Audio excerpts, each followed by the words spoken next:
السلام علیکم، کیسے ہیں آپ؟ امید ہے سب اچھے ہوں گے، خوش باش سے ہوں گے۔ اللہ آپ سبوں کو اپنے حفظ امان میں رکھے۔ آپ سوچتے ہوں گے کہ میں ایسے کیوں بات کر رہی ہوں۔ آج صبح جب میں اپنے ہسبینڈ سے لتا منگیشکر کے بارے میں بات کر رہی تھی تو میرے ہسبینڈ نے کہا کہ واہ، تم تو بہت اچھا آواز نکال لیتی ہو لتا منگیشکر کی، تو کیوں نہیں اپنی ویڈیو میں شامل کرتی؟ تو میں نے سوچا کہ آج میں لتا منگیشکر کی یاد میں آج اپنا بلاگ کا اسٹارٹ انہی کی آواز میں کرنے کی کوشش کروں گی۔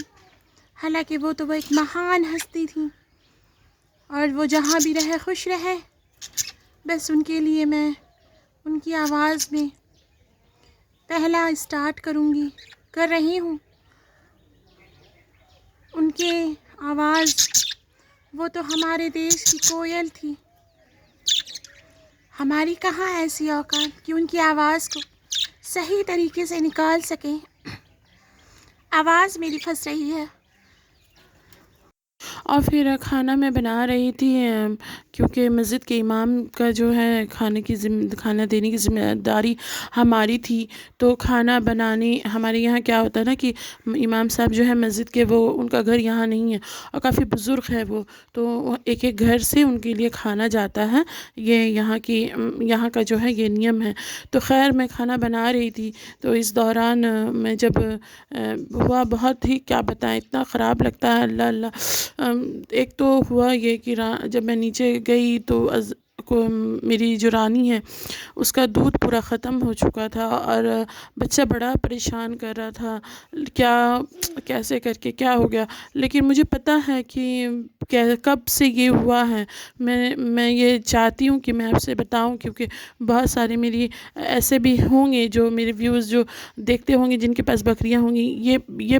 یہ جو ہے نا، یہ بد نظری ہے، کیونکہ دودھ بہت اچھا خاصا بہت ہوتا تھا ماشاءاللہ، لیکن اس دن کے بعد سے اور ہونا بند ہو گیا، کیونکہ نبی کریم صلی اللہ علیہ وسلم کا ایک حدیث کا مفہوم ہے کہ بد نظری جو ہوتی ہے وہ انسان کو قبر تک، اور اونٹنی مطلب جانور مثال ہے کہ اونٹنی کو ہڈی تک لے جا سکتی ہے، تو یہ بد نظری کی وجہ سے ہوا ہے۔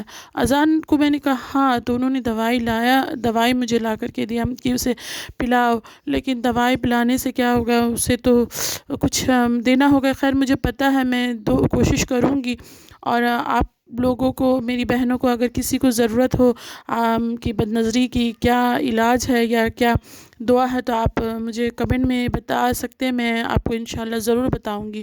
اور پھر اسی دوران میں ایک فون بھی آ گیا۔ یہ ہمیشہ نہیں ہوتا ہے، میں آپ سے شیئر نہیں کرنا چاہتی تھی، لیکن میں شیئر کر رہی ہوں کیونکہ دو ایسی باتیں آج میرے ساتھ ہوئیں جو روزمرہ کی زندگی میں نہیں ہیں، میرے لیے الگ تھی۔ ہمارا جو آٹو جو ہے وہ ہم نے EMI میں لیا تھا، تو اس مہینے جو ہے ہم EMI نہیں دے پائے۔